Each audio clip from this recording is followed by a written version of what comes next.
이 시간 당회장님께서 역경주기에 드린 하박국의 감사라는 제목으로 말씀을 전하실 때에 큰 은혜 받으시기 바랍니다. 목사님 나오시겠습니다. 올해도 한 해의 반환점을 지나고 있습니다. 사람은 감사를 느끼는 시간부터 행복의 시작이 됩니다. 행복하니까 감사하는 것이 아니라 감사하니까 행복해진다는 말이 있습니다. 우린 좋은 환경이 오기만을 기다리는 것이 아니라 오늘 나에게 주어진 환경에서 감사를 찾을 때 행복해집니다. 사람이 행복하지 못한 것은 뭐가 부족해서만이 아니라 마음에 감사를 느끼지 못하고 살기 때문입니다. 지금까지 살아온 세월을 하나님의 관점에서, 하나님의 시선에서 보면 모든 게 감사한 것뿐입니다. 무에서 인생을 출발하면 옷 한 벌이 감사하고 밥 한 끼가 감사하고 병든 사람을 생각하면 건강한 것이 감사하고 죽은 사람에 비하면 살아있는 한 가지만으로도 감사할 것밖에 없습니다. 그래서 사도 바울은 범사에 감사하라고 했습니다. 마귀가 못하는 두 가지가 있는데 하나는 회개를 마귀는 못합니다. 성경 어디도 마귀가 회개했다는 거 봤습니까? 가룟 유다의 마음에 들어간 마귀는 유다의 마음에 회개를 시킨 것이 아니라 자살을 하게 만들었습니다. 사울 왕의 마음에 악신이 들어간 그 이후부터 시기와 질투심으로 야류하다가 결국은 인생을 파멸에 빠뜨리고 말았습니다. 은혜를 경험했던 아나니아 삽비라의 마음에도 마귀가 들어가니까 그 정직한 마음을 버리고 성령을 속이려고 하다가 불행에 빠지게 됩니다. 마귀는 죄를 짓게 만들 뿐 회개를 못하게 만듭니다. 또한 마귀는 감사를 못합니다. 성경에 어디 마귀가 감사했다는 곳 있습니까? 마귀는 파괴자요, 이간자요, 거짓말장이라고 했습니다. 이 마귀의 본성이 원망과 불평입니다. 자꾸 원망과 불평거리를 만들어서 시기 질투를 통해서 틈새를 만들고 우리의 삶을 파괴시키는 겁니다. 여러분 마귀에게 쏙지 않기를 바랍니다. 감사를 망각한 사람일수록 이기적이고 독선적이고 원망과 불평이 많습니다. 감사를 모르는 사람을 보면 스스로 열등의식이나 비교의식에 사로잡혀서 그런 마음을 가지면 여유가 마음에 없습니다. 그리고 늘 스트레스를 받으면서 살아가는 것을 보게 됩니다. 여러분 감사하며 살기를 축복합니다. 하나님은 출애굽한 이스라엘 백성들에게 유월절과 맥주절과 그리고 수장절 이 세 가지 절기를 지키게 했습니다. 왜 이런 절기를 지키라고 하셨느냐? 하나님의 은혜, 이 하나님의 은혜를 잊지 말고 감사하며 살게 하려는데 그 목적이 있습니다. 오늘 말씀은 하박국 선지자가 활동하던 시대에 유다 역사상 가장 혼란스럽고 암울한 시대였습니다. 경건했던 그 시대 요시야 왕이 죽은 후 유다는 급속하게 사회가 타락했고 우상 숭배가 신앙을 무너뜨렸고 하나님은 바벨론이 새로운 강국으로 등장시켜서 유다를 채찍의 몽둥이로 사용을 했습니다. 바로 이러한 시대의 하박국 선지자는 이러한 현실 앞에서 하나님을 향해서 이런 질문을 합니다. 하박국 1장에 보면 하나님, 우리가 기도를 해도 하나님은 듣지 않는 것만 같습니다. 오히려 악한 자들이 형통하는 것 같고 왜 하나님은 이런 불의한 모습을 보고 잠잠하고만 계십니까? 아주 답답한 마음에 하박국이 질문을 합니다. 이런 질문 앞에 하나님께서 이렇게 말씀합니다. 하박국 2장으로 가면 너는 달려가면서도 볼 수 있도록 이 묵시를 기록하라.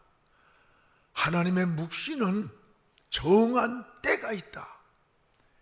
그리고 그 종말이 속히 이르겠고 결코 거짓되지 아니하리라. 비록 네가 생각하기에 더딜지라도 기다리라. 지체되지 않고 반드시 응하리라. 그리고 4절에 의인은 어떻게 사느냐? 믿음으로 말미암아 살리라 라고 했습니다. 특히 4절에 이 의인은 믿음으로 말미암아 살리라는 이 말씀은 바울 서신에 3번이나 나옵니다. 그리고 기독교 구원론의 가장 중요한 기초가 바로 이 말씀이에요. 의인은 오직 믿음으로 말미암아 살리라. 하박국은 하나님의 이런 언약을 받았어요. 그리고 이 언약을 믿고 지금 절망적인 그 상황 속에서 하나님을 바라보는 겁니다. 그리고 절망하고 낙심하지 않고 하나님을 향해 감사를 고백하는 것이 오늘의 말씀의 내용입니다. 여러분도 하박국처럼 때로는 환경이 막혀 있고 오히려 악한 자들이 득세하는 것을 보면서 절망할 수 있습니다. 길이 막히고 일이 꼬이고 풀리지 않는 현실일 수 있습니다. 이럴 때 여러분은 어떻게 반응을 합니까? 이럴 때 우리는 어떻게 믿음의 자세, 믿음의 모습이 나타나는 겁니까? 여기 그럼에도 불구하고 하박국은 믿음은 하나님의 약속을 붙잡고 환경이 아닌 하나님을 바라보는 것입니다. 여러분, 바람을 보면 빠집니다. 풍랑을 보면 빠집니다. 우린 바람을 잠잠케 하신 저 하나님을 바라보는 겁니다. 풍랑을 잠잠케 하시는 주님께 시선을 집중하는 겁니다. 미래가 보이지 않는 이 암울한 역사 속에서, 이런 역경에서 오직 하박국은 하나님의 약속을 붙잡았습니다. 그리고 감사를 고백하는 이 하박국을 통해서 오늘 참된 믿음이 과연 무엇이냐, 그리고 감사가 무엇인가를 우리에게 잘 깨닫도록 알려주고 있습니다. 무엇보다도 하박국은, 따라합시다, 무에서 드린 감사다. 무에서 드리는 감사예요. 오늘 16절에 보면 하박국의 현실은 환난을 당한 그 현실이 상상할 수 없는 그 환난의 모습을 잘 소개합니다. 우리 16절을 같이 한번 읽겠습니다. 내가 들었으므로 내 창자가 흔들렸고 그 목소리로 말미암아 내 입술이 떨렸도다. 우리가 우리를 치러 올라오는 환난 날을 내가 기다림으로 뼈에 들어왔으며 내 몸은 내 초수에서 떨리는도다. 오늘 이 16절 한 절 안에 내가, 나라는 말이 무려 8번이 나와요. 내가 당하는 고통, 나의 이 아픔, 떨림, 두려움, 불안, 얼마나 고통스러운 오늘 환경인가를 볼 수가 있습니다. 바벨론이 유대 나라에 쳐들어왔다는 소식을 들었어요. 그러나 군사적으로, 정치적으로 도저히 이걸 막을 힘이 없는 거예요. 나라가 망가지는 겁니다. 가정이 파괴되고 백성들의 소유를 다 약탈당했다는 이런 소식을 들으면서도 속수무책이에요. 하박국은 입술이 떨렸고 내 뼈가 썩는 것 같은 그 아픔을 느꼈고 내 온몸이 떨렸다라고 고백을 합니다. 여러분, 우리도 인생을 살다 보면 이렇게 예상하지 못한 풍랑을 만나고 환난을 만날 때가 있습니다. 뜻하지 않는 질병이 찾아와 모든 꿈을 포기할 때도 있습니다. 또 사업이 뜻하지 않는 장애물을 만나서 실패할 때도 있습니다. 직장에서 떠나야 하는 위기를 만날 때도 있고, 지금 하박국 선지자가 바로 이런 환경에 놓여 있는 거예요. 그런데 이런 환경에서 하박국은 절망하거나 낙심하고 주저앉는 것이 아니라 오히려 감사의 찬송을 부르는 모습을 보게 돼요. 여러분, 이게 제정신으로 할 수 있는 겁니까? 말이 그렇지 나라가 전쟁이 일어났어요. 가정이 쑥대밭이 되는 거예요. 이런 소식을 들으면서 그 환경에서 감사를 고백한다, 찬송을 한다, 이게 말이 됩니까? 그런데 하박국은 이러한 환경에서 오늘 감사를 고백하는 걸 보는 거예요. 바로 17절에 우리 한번 같이 읽어보겠습니다. 비록 무화과 나무가 무성치 못하고 포도 열매가 없으며 감람나무 소출이 없으며 밭에 식물이 없으며 우리의 양이 없으며 외양간에 소가 없을지라도 여호와로 인하여 기뻐하리라. 오늘 여기 없을지라도 없다는 거예요. 여러분, 잘 될 때 드리는 것은 웬만하면 여러분 할 수 있잖아요, 누구나. 그러나 지금 하박국은 모든 것을 실패한 이런 현실 속에서 감사를 고백하고 찬양을 한다는 거예요. 한 해 농사를 졌는데 아무 소출이 없어요. 17절 한 절 속에 무려 6가지가 없다는 고백이에요. 그러나 없다고 지적한 이 6가지는 살아가는데 꼭 있어야 할 절대적 조건입니다. 무화과나무 열매는 그 당시의 양식입니다. 포도 열매는 음료였습니다. 감람나무 열매, 오늘날의 올리브예요. 이것은 기름을 짜서 먹는 것이었고, 밭의 식물은 하루에 3끼 먹는 양식이고, 양은 털을 깎아서 옷을 만들어야 했고, 손은 잡아서 하나님께 드리는 제물이 되었던 거예요. 그런데 한 해 동안 땀을 흘려도 아무 소득이 없어요. 먹을 것이 없고 제물이 없어요. 제사할 제물도 없어요. 삶의 모든 기반이 무너진 상태예요. 여러분, 이런 환경에서 절망하지 않을 사람이 어디 있겠어요? 낙심하지 않을 사람이 어디 있겠어요?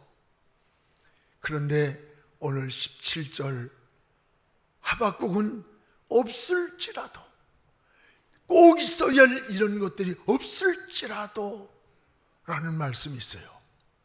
내가 열매가 없을지라도, 식물이 없을지라도, 외양간에 소를 잃었을지라도 여호와로 인하여 기뻐하리라. 여호와로 인하여. 없을지라도, 여러분, 이 위대한 접속사예요. 꼭 있어야 할 것이 내게 지금 없을지라도 내가 기뻐하는 것은 환경이 아니라 여호와로 인하여 기뻐한다. 여기서 성도는 사는 방법이 다르다는 것을 보게 돼요. 여러분, 하나님을 믿는 사람은 소유가 아니라 하나님 때문에 살아갑니다. 감사는 풍성함에서 시작되는 것이 아니라 믿음에서 시작되는 거예요. 따라합시다. 감사는 풍성함에서 시작되는 것이 아니라 믿음에서 시작된다. 오늘 진정한 감사는 풍성함이나 환경이나 조건이 아니라 오늘 믿음에서 여호와로 인하여 감사하리라. 이게 하박국의 성숙한 신앙의 고백인 것입니다. 여러분, 지금 실패했음에도 불구하고, 병들었음에도 불구하고, 내가 기대했던 꿈이 무너졌음에도 불구하고 하박국은 하나님의 언약, 이 언약을 붙잡고 여호와로 인하여 나는 기뻐합니다. 감사한다는 고백을 하는 거예요. 이것은 하나님의 약속을 믿는 사람만이 할 수 있는 고백인 거예요. 여러분, 18절에 하박국은 이렇게 말합니다. 나는 여호와로 인하여 감사합니다. 내가 모든 조건이 없어도 여호와로 인해서 기뻐하고 감사합니다. 오늘 18절을 우리 같이 한번 읽겠습니다.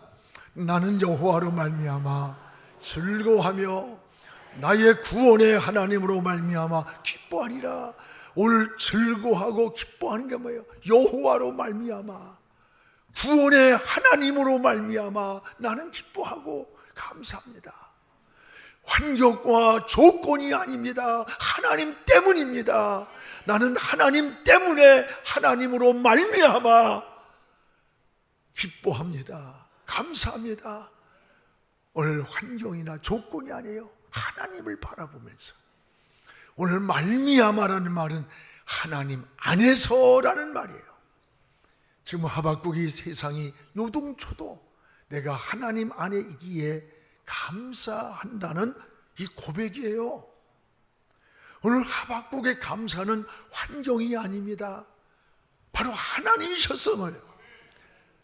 우리가 여러분 인생을 살다 보면 정말 예상치 못한 돌풍을 만날 때가 있어요.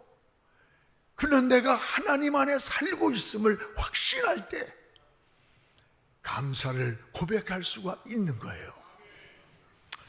저는 지난 시간을 돌아보면 벌써 저 세상에 있어야 할 사람이에요. 이 세상에 살아있을 수 없는 저 세상에 있어야 할 사람인데 하나님 은혜로 지금 덤으로 살고 있어요. 여러분 잘 아시다시피 2006년도 7월 20일 날 교통사고에서 의식이 돌아왔어요. 아, 내가 살았구나 하는 순간에 아, 그래 내가 아직 하나님의 일을 할 수 있구나 라는 생각이 스쳐가면서 피투성이 속에서 하나님 감사합니다 라고 외쳤던 그 기억이 지금도 막 생생해요. 그 의식이 돌아와서 내가 살아있는 그것이 딱 느껴지는 순간에 아직 내가 하나님의 일을 할 수 있는 시간이 있구나, 기회가 있구나 하면서 하나님 감사합니다 라고 그 외쳤던 그 한마디가 온몸이 5군데가 부러졌는데 목회는 지장 없도록 꼭 다칠 때만 다치고 부러질 때만 부러졌어? 만약에 자동차에 그때 불이 나서 얼굴이 이거 다 타버렸으면요 살았어도 목회를 어떻게 하겠어요? 목사님 사랑합니다 어쩌지만 다 타서 이리 찌그러지고 저리 찌그러지고 그러지만 운는 건지 우는 건지 이게 구분이 안 되는데 여러분 무슨 사랑을 해? 설교 준비를 하다가 하나님 감사하다는 마음이 한없이 고백을 했어요. 오늘 이 하박국처럼 환난도 감사로 깨달아지는 것, 이게 은혜라는 거예요.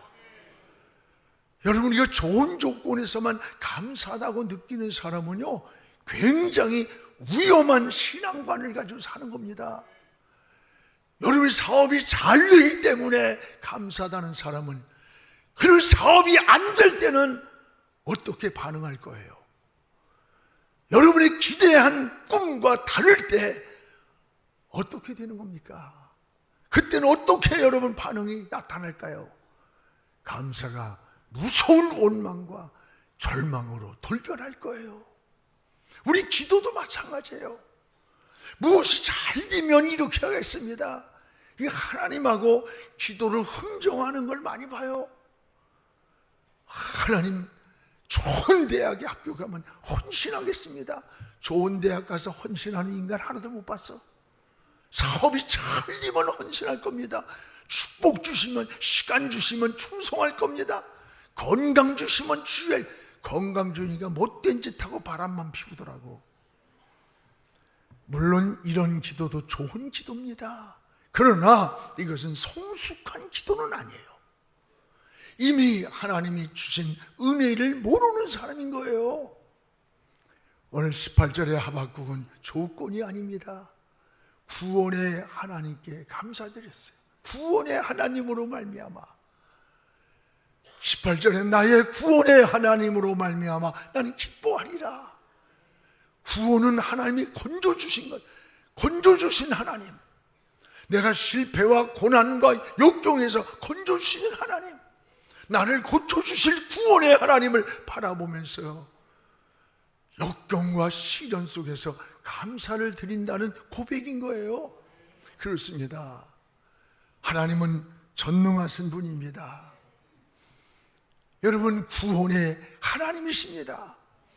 하나님은 건져주시는 분이에요. 넘어진 자리에서 우리를 일으켜주시는 구원의 하나님이십니다. 구원의 하나님, 여러분도 여호와로 인하여 힘을 얻으십시오. 지혜를 얻기 바랍니다. 기쁨과 평안을 누리기를 주의 이름으로 축복을 합니다. 또 하나, 하박국은 이런 고백을 합니다. 하나님이 나의 힘이다. 하나님이 나의 힘입니다. 이게 하박국의 고백이에요. 오늘 19절을 우리 같이 한번 읽겠습니다. 주 여호와는 나의 힘이시라. 나의 발을 사슴과 같게 하사 나를 나의 높은 곳으로 달리게 하시리로다. 이 노래는 지휘하는 사람을 위하여 내 수금에 맞춘 것이라. 주 여호와는 나의 힘이라. 주 여호와는 나의 힘이라. 하박국은 나의 힘, 하나님만이 나의 힘이라는 고백입니다. 시편 18편 1절에도 나의 힘이 되신 여호와여, 내가 주를 사랑합니다. 다윗의 고백이잖아요. 이사야 40장 31절에도 여호와를 앙망하는 자에게 새 힘을 주리라. 독수리같이 비상하며 나르게 한다는 거예요. 그렇습니다. 우리의 힘은 한계가 있습니다. 약합니다. 우리는 하나님이 주시는 힘만이 영원한 힘이에요. 오늘 하나님이 주시는 이 힘으로 오늘 19절에 사슴 같게 너를 뛰게 하리라. 또 나를 여러분 높은 곳으로 다니게 하리라. 하나님 높여주신다는 약속입니다. 다시 뛰도록 일으켜주신다는 약속입니다. 여러분, 지금 당장의 고난만 보면, 때로는 환경과 현실만 보면 우리는 하나님의 뜻을 알지 못하고 낙심하고 절망할 수 있어요. 지금 하박국의 현실은, 환경은 말할 수 없는 떨리는, 뼛속까지 떨려오는 환경이지만 하나님을 바라보는 거예요. 바람을 보지 않고, 환경을 보지 않고 그 환경을 지배하시는 하나님의 언약을 붙잡고 풍랑을 멈추시는 하나님을 바라보는 거예요. 그렇습니다. 우리는 인생에 많은 고난과 시련이 있지만 그 고난 뒤편에 숨어있는 이 하나님의 손길이 있습니다. 그 하나님의 손길을 바라보는 거예요. 그 하나님의 언약을 붙잡는 거예요. 이게 믿음인 겁니다. 사랑하는 성도 여러분, 환난 중에 드리는 이 하박국의 감사를 통해서 우리가 성숙한 신앙을 깨닫게 됩니다. 어떤 환경에 있든지 여러분 감사하는 마음을 회복할 수 있기를 바랍니다. 그곳에 행복이 있어요. 그곳에 평안이 있고, 그곳에 축복이 있고, 그곳에 회복하는 힘이 있습니다. 우리는 전반기의 결산이 여러분 감사를 회복하는 결산이 되고, 이제 전반기를 넘어서 한 해의 반환점을 돌았어요. 이제 후반기를 준비하면서 이 하나님이 주시는 새 힘을 얻고 다시 여러분 신앙도 일어나고 믿음도 일어나고 여러분의 삶의 현장도 일어나는 이런 신앙의 은혜가 있기를 주의 이름으로 축복을 합니다. 기도하겠습니다. 거룩하신 우리 하나님 아버지, 감사합니다. 오늘 하박국이 드리는 이 감사의 고백은 평안함이 아니라 풍랑과 환난 속에서, 역경 속에서 고백한 감사임을 고백합니다.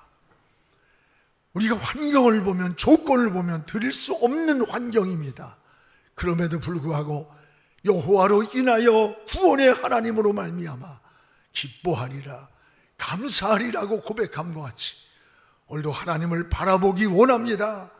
풍랑을 보고 빠져가지 않게 하시고, 바람을 보고 휩쓸려가지 않게 하시고, 바람을 잠잠케 하시는 주님을 바라보게 하여 주옵소서. 풍랑을 멈추시는 하나님께로 시선을 집중하게 하여 주옵소서. 그래서 이제 후반을 향해서 우린 다시 일어서게 하시고, 다시 하나님께로 시선을 집중하고 회복하며 나가는 믿음의 사람들로 소개하여 주시옵소서. 예수님의 이름으로 기도하옵나이다. 아멘.